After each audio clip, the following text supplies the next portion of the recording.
to another video, and today I have a video for you guys about Uno in the classroom. So if you are a teacher and you've been working on new games and new ways of making our class more fun, so this is definitely the video for you. And before we start the video, please make sure to subscribe to my channel. I put a new video every single Friday and another video throughout the week. So to receive a notification, please click the bell. And without further ado, let's go right into the video. Before we actually start talking about the activities, I just want to say that I know we're going through the biggest pandemic of our lives, for sure.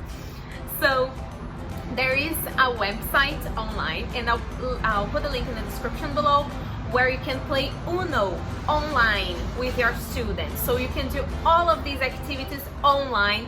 So the link will be in the description below. Check it out. You can play Uno with your students. This is not sponsored, by the way. This is just something that I do and that I find really helpful, and why not share with you guys, right? So the link is in the description below, and yeah, without further ado, let's get into these activities.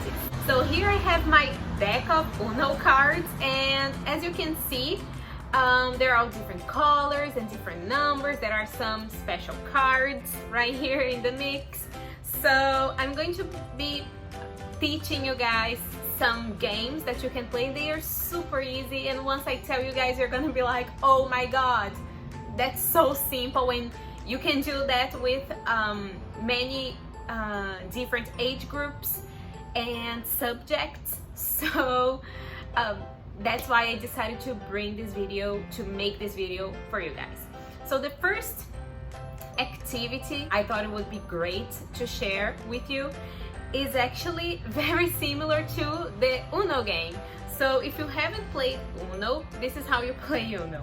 So first of all, you obviously shuffle the deck of cards, and then you give 5 cards to each person playing, and you leave the remaining cards in the middle. And so somebody starts. So for instance, the person starting has this card.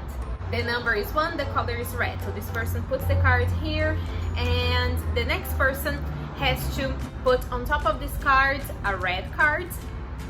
It can be the same number or a different number, or a 1 card. It can be the same color or a different color, or the person can play this card, which has all 4 colors, or this card, which again has all 4 colors, but the next person has to pick up 4 cards from the deck in the middle.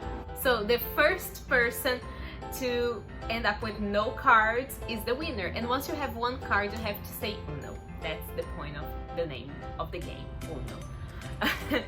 So this is how you play Uno, and this is how you play Uno in class. So now I'm gonna be sharing with you guys how you can play Uno in class, because yes, it's possible.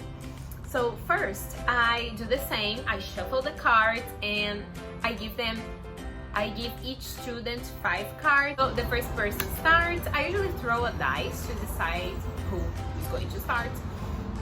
And so the first person starts, and when the first person puts the card down, this person has to ask a question.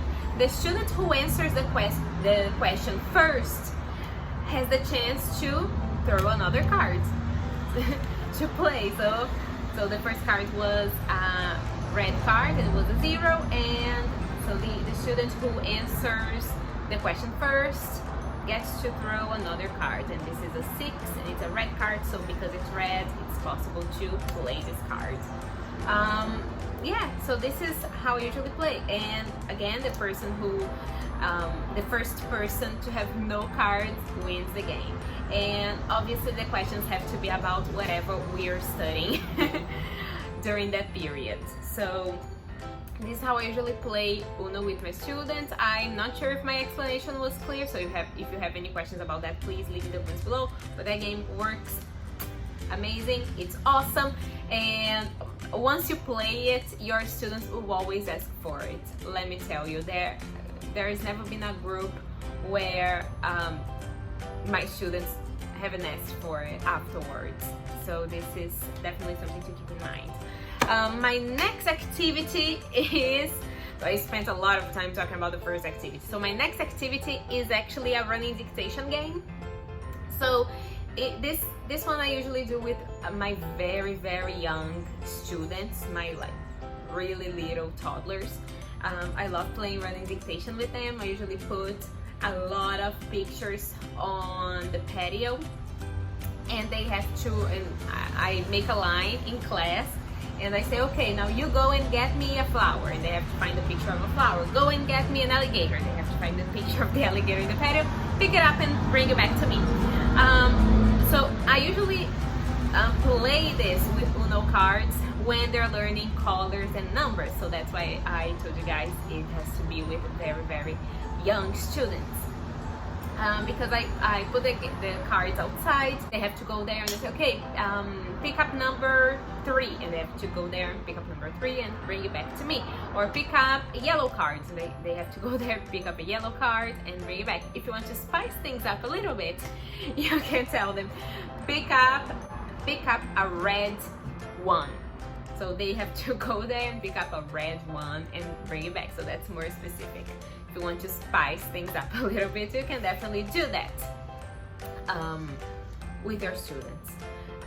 So the next activity that, so running dictation, it's awesome. You should definitely play with your students, especially your little ones. That's a great game to play. So last but not least, definitely not least, and funnily enough, this is the one that I play the most. It's kind of a game. It's not really a game. It's just a fun little thing to do when you are splitting students into groups. This is like a more fun way to do it, because usually when you're splitting the students into groups, they get really upset if they don't end up with their friends, and that can like kill the whole, this can kill the report in like seconds. So a better way to do it, to split groups, if you want me, I can make a whole video about how to split groups and still have a good report with your students, because throughout the years I ended up developing many ways to do that, because I know it's not easy. So if you want me to make a video on that, please leave in the comments below. It will be a pleasure to make it. So with the Uno cards, it's very simple. If you want 2 groups, you're going to use 2 colors of cards. If you want 3 groups, you're going to use 3 colors. If you want 4 groups, you use all the 4 colors. If you have odd numbers, you can use this card, and the lucky one who has this card gets to pick which group they're going to be part of. So this is a more fun way to do it without killing the mood of the lesson, because as a teacher I know it happens. I know students get angry and they just they don't feel like they want to continue with the lesson, and yeah, it can get pretty upsetting for both the students and the teachers. So this is a way to do it, and they get really excited to see which one they got. So again, if you want me to make a video on how to split groups, how to split the class into groups, please leave in the comments below. So yeah, these are the 3 games slash activities slash I don't know, just trying to light up the mood, especially because we are going through a really hard time now. So you can do this after you go back to class, to offline lessons, or if you want to use Uno in your online lessons, there is a website, as I told you guys before, there is a website online, the link is in the description below. Please make sure to check it out, and yeah, so don't forget to subscribe to my channel. Again, I put a new video every single Friday and another video throughout the week, and give this video a thumbs up, and I see you soon for a brand new video. Bye!